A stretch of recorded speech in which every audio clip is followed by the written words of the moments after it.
Okay, so real quick, I want to tell you guys this story. It's Art Basel week here in Miami. If you're not familiar with Art Basel, it's basically like Art Week. So it's a very busy uh, tourist week. People come here from all over the world to see art. There's a lot of art exhibits, art galleries, like pop-up shows, and naturally a lot of brands that want to be associated with these events. So like a lot of liquor companies use the opportunity to sponsor these events, and it's just a very hectic week. I would argue the busiest week in Miami in terms of like an event that brings crowds in, right?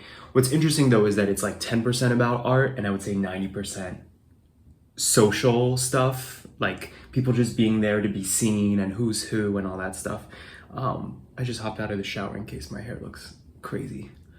It's all wet, but I'm headed to actually see some art.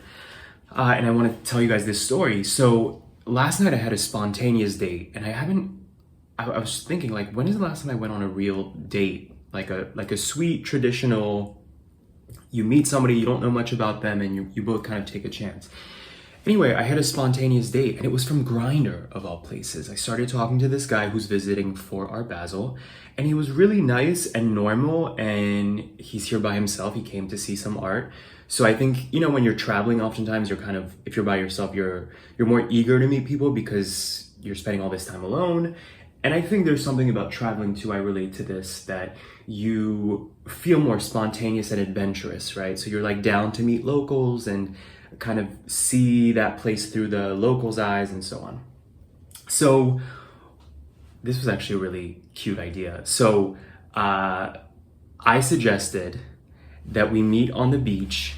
It was nighttime when we're texting, and he was just walking around the beach himself at night. I could hear it in the audio message he sent me. And I said, why don't we meet at the beach? I can bring a bottle of wine and we can just sit and talk. And part of the reason I had this idea is because of Art Basel. It's so busy and crowded everywhere that it's actually nice to find and hard to find a peaceful spot where you're not dealing with all the frou-frou. So it was really cute. Like, we met literally on the sand right by the water, which you're not supposed to do, by the way. Like, the beach is supposed to be closed at night, but people go anyway and do this exact same thing. They'll go by themselves, they'll go with a group of friends, they'll go for a date. And we just shared a bottle of wine and talked, and the chemistry was fantastic. And I really enjoyed talking to him. And we started kissing pretty soon enough. It was a great date, actually. And then I got kind of chilly, and I live in walking distance, so I said, do you want to come over? He said, sure. And he came over, and we kissed some more at my place. Anyway, wonderful date. And then we started fooling around, and he couldn't perform. He got performance anxiety. And it totally killed the vibe. And he got very self-conscious. And he had told me that he's new to experimenting with guys and he's exploring, which I think is really cool. Like, I like meeting guys who are open-minded in that way. And I don't know why that's appealing. And I was actually trying to dissect that with him, because I wonder, like, is that a toxic thing? That fetishization that gay guys have of straight guys or down low guys. That whole thing is so toxic that I'm like, I hope that's not why I find this appealing, that he's new to this. I don't know. I think it's a combination of things. I think it's also sweet and refreshing to meet somebody who's new to something and you kind of like live vicariously through them in that moment, right? Because you don't get to re-experience your first time kissing, your first time having sex, your first time dating ever again, right? But to kind of see that through this other person's lens. And I think for me, it's also just like, he's not corrupt yet.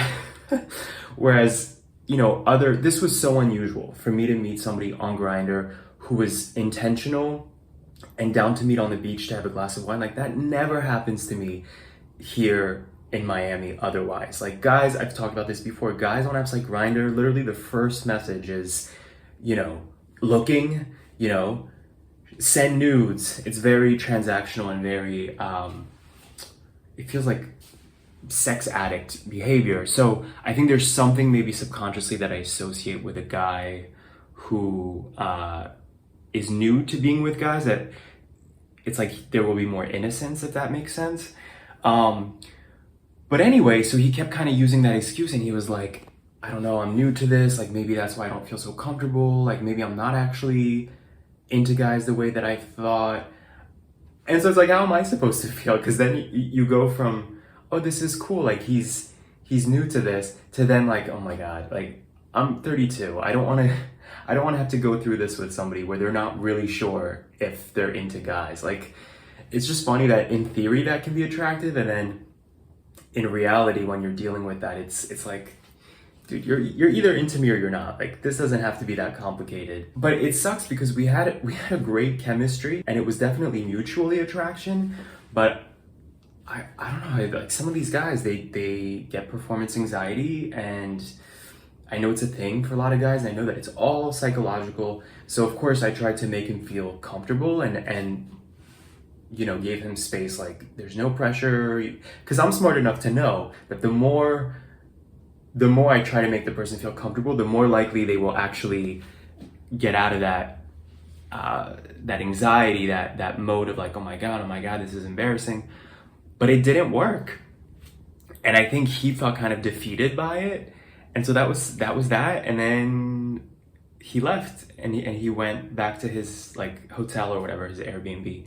But it's so interesting to me, because this is exactly why when I actually like somebody, I don't like for sex to be involved early on, because it can totally damper the experience.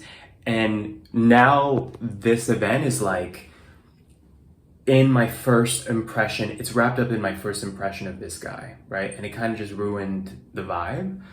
But at the same time, I'm like, I've had other moments where I got to know somebody better, or I established that I like them first, and then you make your way to the bedroom eventually, and then you're disappointed, and you're like, crap, like I kind of wish I knew this up front. So I don't know what's better. I don't know if it's better that I found out early on, or if I would have preferred to like keep it super innocent and just have that moment on the beach, and that's that. It's like you can never really win, right? I've had moments like that too, where there was no sex whatsoever with a guy, and I have such like a pure memory of an interaction with a guy, but then I'll regret not having explored that further that night.